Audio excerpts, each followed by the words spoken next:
बरेली में जुमे की नमाज के बाद हुए बवाल के मामले में पुलिस लगातार सख्ती बरत रही है। बुधवार को पुलिस ने बड़ी कार्रवाई करते हुए आईएमसी के राष्ट्रीय प्रवक्ता डॉक्टर नफीस खान और उनके बेटे फरहान समेत 8 आरोपियों को गिरफ्तार कर जेल भेज दिया।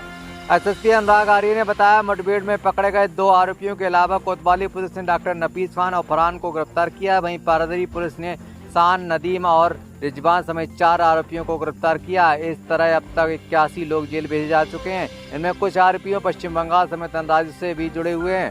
एसएसपी अनुराग आर्य ने बताया कि आईएमसी नेता डॉक्टर नफीस और उनके बेटे फरहान ने बवाल के दिन भीड़ जुटाने और उकसाने में अहम भूमिका निभाई है। फरहान की आईएमसी का फेसबुक पेज संचालित करता है और उसी ने मैसेज अपलोड कर वायरल किया, जिससे भीड़ इस्लामिया ग्राउंड में पहुंची। पुलिस जांच में ये भी सामने आया कि आईएमसी नेताओं के कहने पर बरेली के कुछ मस्जिदों में नमाज का समय भी बदलाव किया गया था, ताकि अधिक से अधिक लोग मैदान में इकट्ठा हो सकें।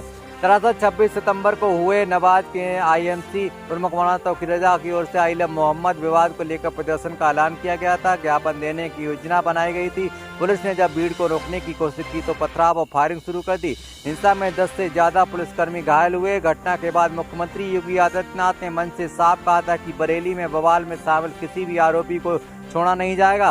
पुलिस का कहना है कि फुटेज और ड्रोन से मदद से उपद्रवियों की पहचान की जा रही है और आगे भी गिरफ्तारियां की जाएंगी। 19 सितंबर को थाना कोतवाली क्षेत्र में जो घटना घटित हुई थी, उसमें कल तक पुलिस के द्वारा 73 अभियुक्तों को गिरफ्तार करके जेल भेजा गया था।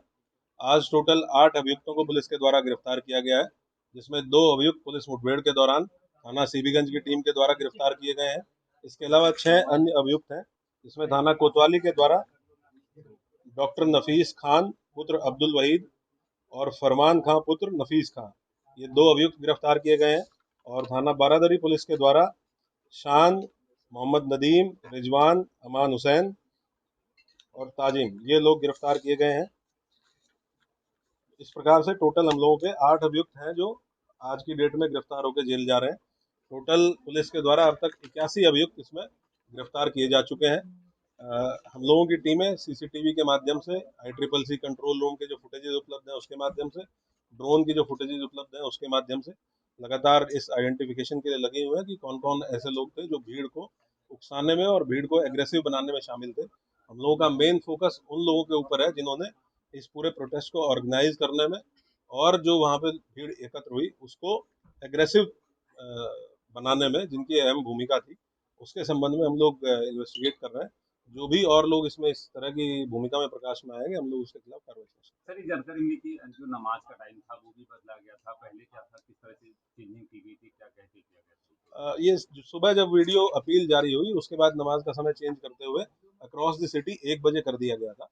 और उसके यही अपील भी अलग अलग व्हाट्सएप ग्रुप्स के माध्यम से की गई थी।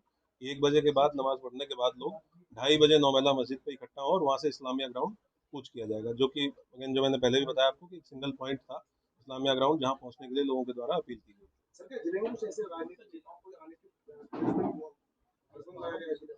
धारा 144 या धारा 163 BNSS जनपद में लागू है और उसका ये डीएम जिला मजिस्ट्रेट के द्वारा लागू की गई है। उसका पूर्णतः अनुपालन हम लोग सुनिश्चित करेंगे, तो उसी का अनुपालन किया जा रहा है। डॉक्टर नफीस ने सब पूछताछ में क्या बताया कि कब से प्लानिंग चल रही थी इस पूरे बवाल को करने की, कहाँ कहाँ से लोग बुलाए गए थे? जो कोतवाली पुलिस के द्वारा गिरफ्तार किया गया है डॉक्टर नफीस और उनका पुत्र, इससे पूछताछ में ये बातें प्रकाश में आई हैं कि 19 तारीख को जब ये अपील जारी की गई लगभग 1 हफ्ता पहले, और उसके बाद लगातार संवाद स्थापित किया गया और बताया गया कि इस प्रकार का कोई भी कार्यक्रम लॉ एंड ऑर्डर के पॉइंट ऑफ व्यू से, क्योंकि त्योहारों का समय है और उसके साथ साथ पहले भी इस तरह के जब कार्यक्रम हुए हैं तो काफ़ी समस्याएं पैदा हुई हैं, बहुत घटनाएं हुई हैं, तो इसको करना उचित नहीं रहेगा, इसलिए इसकी अनुमति नहीं दी गई। और हम लोगों को आशंका थी कि बाहर के भी लोग इसमें पार्टिसिपेट करके और वायलेंस कर सकते हैं। ये सारी चीज़ें बताई गई, उसके बावजूद भी जब ये नहीं किया गया तो पहले दिन जो ये डॉक्टर नफीस है, इसका लड़का फेसबुक पेज है जो आईएमसी का, उसको संचालित करता था। ये बात इनसे पूछताछ में सामने आई है और उसी फेसबुक पेज पे वही अपील, जिसको नदीम ने भी शेयर करने के बाद 2 घंटे बाद कहा था कि ये मेरे साइन नहीं है, उसी अपील को डॉक्टर नफीस के लड़के, जो दूसरा अभियुक्त है आज जो पकड़ा गया है, जिसका नाम है फरहान, इसने आईएमसी के ऑफिशियल जो फेसबुक पेज है उस पर पहले अपलोड किया और प्रशासन को गुमराह करने के लिए उसका स्क्रीनशॉट शेयर किया प्रशासन के साथ रात के समय, और फिर थोड़ी देर बाद ही उसको फेसबुक पेज से डिलीट कर दिया। सर अभी तक जांच कहाँ तक पहुंची और कितना अभी वक्त लगेगा पूरा एकदम तस्वीरें भी साफ होने में? अभी तो समय लगेगा क्योंकि हम लोग अभी इन्वेस्टिगेशन कर रहे हैं और अरेस्टिंग इंश्योर कर रहे हैं। उसके साथ साथ अलग अलग टीमें, उसके साथ साथ जनपद में त्योहार का समय है तो हम लोग लॉ एंड ऑर्डर ड्यूटीज़ में भी काफ़ी फोर्स हमारी एंगेज है, बाहर से भी काफ़ी फोर्स लगी हुई है। और जैसे जैसे हम लोग डेली बेसिस पे शाम को आपके साथ सारी प्रोग्रेस शेयर करते हैं, जो भी गिरफ्तारियां हुई, पूछताछ में क्या बातें प्रकाश में आई और जो भी नई चीज़ें प्रकाश में आती हैं उसके बेसिस पे इन्वेस्टिगेशन को आगे बढ़ाएंगे। ये नंबर तो आपको जब इन्वेस्टिगेशन कंप्लीट हो जाएगी तभी दे पाएंगे कितने लोग, लेकिन डेफिनेटली जो अब तक गिरफ्तार हुए हैं, बाहर के लोग कितने थे इसमें, बाहर के? अभी तक हम लोगों ने जो आज भी दो व्यक्ति पुलिस मुठभेड़ में पकड़े गए हैं वो जनपद शाहजहांपुर के रहने वाले थे, जिसमें पूछताछ में पता चला है कि नदीम खान जो जेल गया है, जो जनपद शाहजहांपुर का रहने वाला है, उसके द्वारा इनसे संपर्क स्थापित किया गया था। और बाकी भी हम लोग पता कर रहे हैं, हम लोग सर्विलांस के माध्यम से भी। तो पश्चिम बंगाल और बिहार के कितने लोग हैं इसमें? जो लोग जेल गए हैं उसमें से कुछ लोग पश्चिम बंगाल और बिहार के रहने वाले हैं, समझते 3 लोग ऐसे हैं जो अन्य प्रदेशों के रहने वाले हैं। तो हम लोग ये अभी और इसको सर्विलांस के माध्यम से भी तस्दीक कर रहे हैं कि कौन कौन लोग थे। ये भी देखना इंपॉर्टेंट है कि जो लोग वहाँ के रहने वाले हैं वो यहाँ कितने समय से थे, तो हम लोग उस पर भी इन्वेस्टिगेशन कर रहे हैं कि क्या ये कुछ समय पहले आए थे या लंबे समय से यहाँ थे। जैसे चीज़ें क्लियर होंगी हम लोग शेयर। हमारा मेन जो फोकस है वो इसी चीज़ पे है कि जो लोग इस प्रोटेस्ट को ऑर्गेनाइज कराने में और भीड़ को उकसाने में थे, तो डेफिनेटली जो लोग हमारे द्वारा गिरफ्तार किए गए हैं उनकी पूछताछ में कुछ नाम आए हैं। उन नामों को हम during the course of investigation verify करेंगे, तस्दीक करेंगे और अगर कंफर्म होता है तो गिरफ्तारी सुनिश्चित। क्या एनएसए की कार्रवाई करेंगे? अभी तो हमारी इन्वेस्टिगेशन चल रही है और एनएसए की कार्रवाई परिस्थितियों को देखते हुए तत्कालीन समय जनपद में जो परिस्थितियां होती हैं उनको देखते हुए की जाती है। अभी हम लोग इस पॉइंट पे इन्वेस्टिगेट कर रहे हैं कि ये घटना किस प्रकार से हुई, किसके द्वारा की गई। क्या इन आरोपियों की संपत्ति चिन्हीकरण हो रही है सर?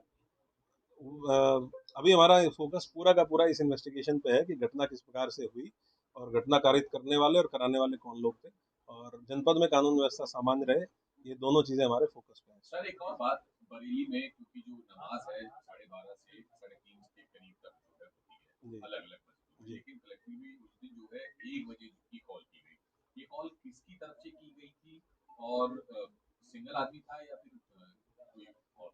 अभी तक की इन्वेस्टिगेशन से क्लियर हुआ है कि जब सुबह 10:30 पौने 11 बजे के आसपास एक वीडियो जारी की गई जिसमें कहा गया कि कार्यक्रम कोई निरस्त नहीं हुआ है और कार्यक्रम जैसे भी था, जिस तरीके से उन्होंने डिक्लेयर किया था इसी तरीके से होगा।